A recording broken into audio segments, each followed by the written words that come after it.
You smell lovely. Oh, thank you. Good enough to eat. I have a quote from your book, Feast, your latest book.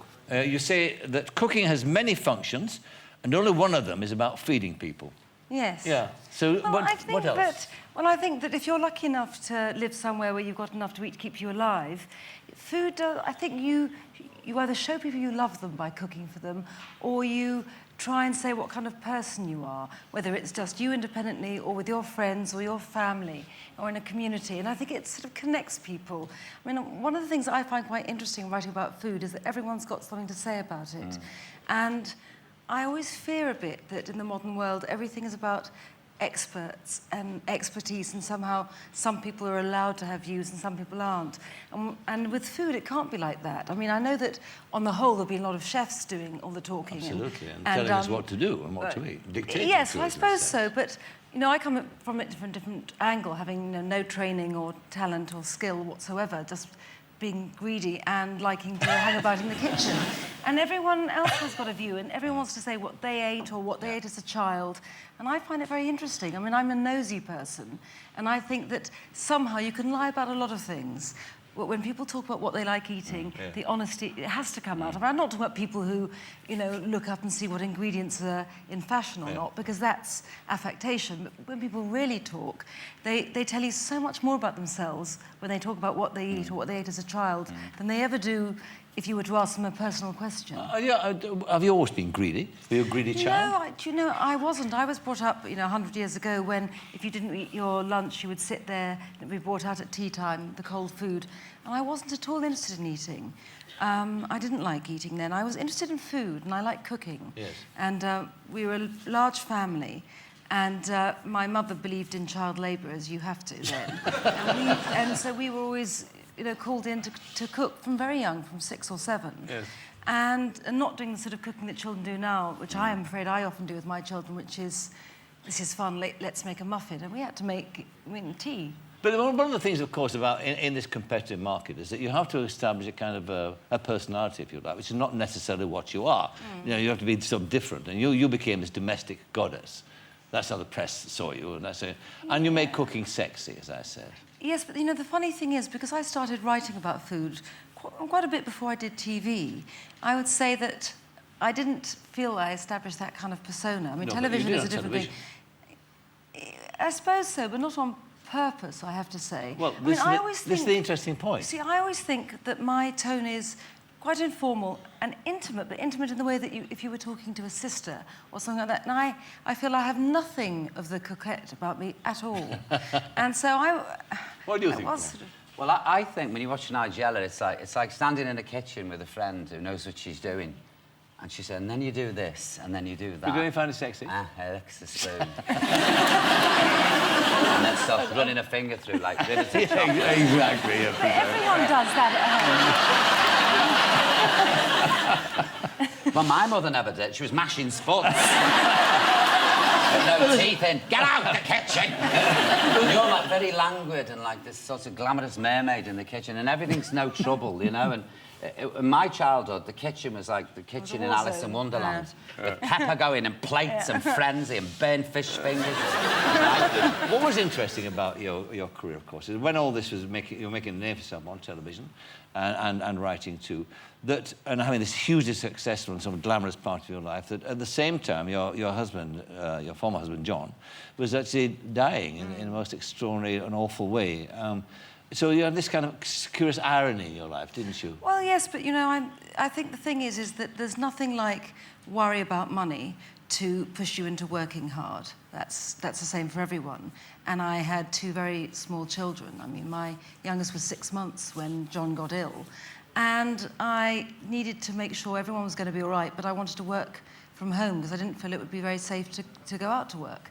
And that's, in a way, you always do things best when you are just doing what has to be done and you're being practical. I didn't ever devise a career plan or... No. At all. No, but I suppose that, yes, in a way, it is an irony. And, of course, the particular illness he had meant that he couldn't eat. And I suppose there must be a link in that you know, if you're someone who likes feeding people, then you have to find your outlet somewhere. I mean, I can only believe, you know, think that. But... Well, it's interesting, again, if you look back on your career before that, I mean, you in fact started writing about cooking in memory of your mother and your sister, both of whom died of cancer as well when they were young people. I mean, so that was another way that you kind of used cooking to... Well, I suppose so, but in a way I did use cooking, but it really was more writing, I think, and writing about food. And it goes back to what I said about food being the truest account a person gives of themselves. And I felt somehow, my mother and my sister, they, like me, they weren't trained cooks. It was roast chicken or something which no one eats now, like boiled chicken.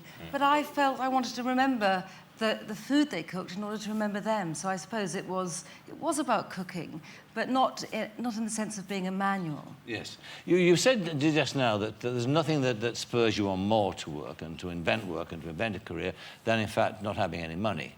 Well, now, of course, you've remarried. You remarried a very rich man, Charles Saatchi, and he's exceedingly rich. Now, so that pressure's been taken off you. So do you feel a diminution in your ambition now? Well, I've never been ambitious, but I have to say I'm someone who needs a purpose and I need to work, and I'm also, I'm genetically built for independence, so that I don't think I would be comfortable with myself if I had to say, can I have some pocket money to someone?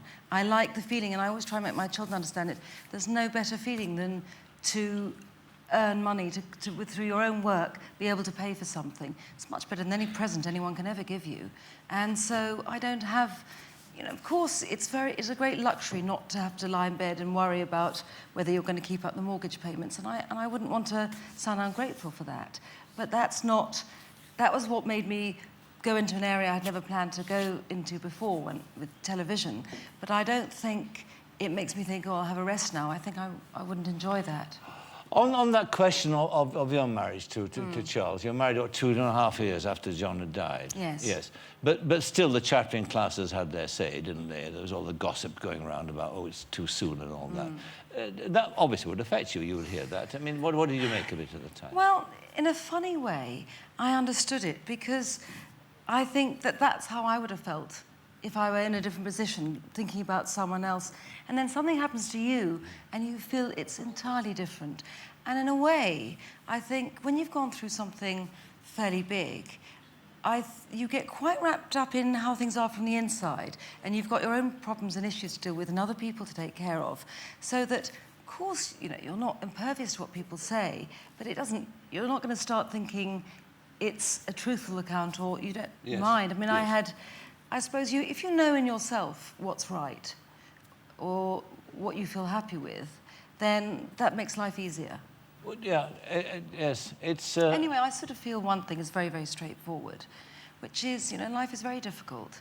And if you get a chance to be happy, you don't know, you know, you never know whether it's a real chance or not, but if you feel you've got a chance to be happy, you'd be a fool to turn away from it. I absolutely agree. And I think that in many aspects. I think it's interesting with you see, again, we're talking about public perception, because to the men you are this gorgeous, sort of sexy creature. But to women admire you because you've coped.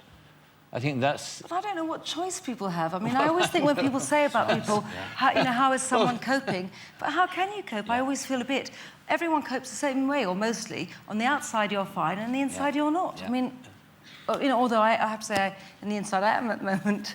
So I don't think it's always a false picture. The other thing, too, that recently caught the headlines was a magazine article that you did in preparation for this book, the Mail and Sunday are serialised in the book. Yes. And you did this extraordinary photo session in which you're wearing these fetish shoes. I mean, you do actually, in a sense, not ask for it, but you do put... You're right. I'm not trying to justify myself in any way. I mean, look, there's a lovely... I'd rather not, you know? All right, there's a lovely picture which we've got here. There you are. But then, if you take the wider picture, now you've got those extraordinary fetish shoes on. Yeah, I know. You couldn't... I mean, I was... Why? Holding myself up because the stylist gave them to me. Oh. They're shootable, aren't they? Yes, and you're right, I could have said no, but I always think, again, it's like, I'll throw myself into this, it'll be fun, and it was quite fun. I mean, it was, you know, sure, for the day, and then afterwards... And during the course of that was when you actually made this remark, which they all picked up on, where you talked about Charles saying he's watching Marilyn Monroe, saying, I think you're more beautiful than Marilyn Monroe. Well, it wasn't quite like that. Everyone said it was, you know, I was being... How could I say, you know, I was sexier than Marilyn Monroe? I didn't at all. It was just No, you didn't say that. No, I didn't, and nor did Charles. Actually, what happened is I think a lot of husbands will sympathise with this. It's what husbands do when they want to shut up their wives. They can't bear them arguing, complaining. I don't know, oh, my bottom's too big. And Charles had just said, come over here. Look, here's Marilyn Monroe. Her tummy sticks out. Look, no, OK, happy now, be quiet. Yeah. So I thought that, and then I suddenly thought, you know, why am I worrying about my tummy sticking out? That's right. And so it was really more in that spirit. What about what's coming up? Are you doing a new television series? Well, I've got a few ideas I'm sort of toying with, but because I've got to go to America for They a love bit, you in America, don't they? They can't get enough of you in America. It's true. They have very big appetites in America. They can't get enough of a lot of things. But so maybe in the new year, but I feel I don't want to take on any more work the rest of this year. But there are a few things I want to do, but if I can do it slightly differently, I wouldn't want to do the same again, because in a way, you become quite self-conscious. When you have those sort of things said about you, I wouldn't then want to do it, because I was quite natural doing it in my kitchen and just, you know, stirring things, you know, everyone licks a spoon, you know, everyone does in their kitchen. Not like you. Well, and so now I think I'd find it very difficult to do, and then I'd think, You'd be aware, you'd be self-conscious. I think, am I becoming a parody of myself? Yes, and yes. I think that's difficult. Yes. Well, all the best with the book, which is Thank called you. Feast, and good to see you again. Nigella Lawson.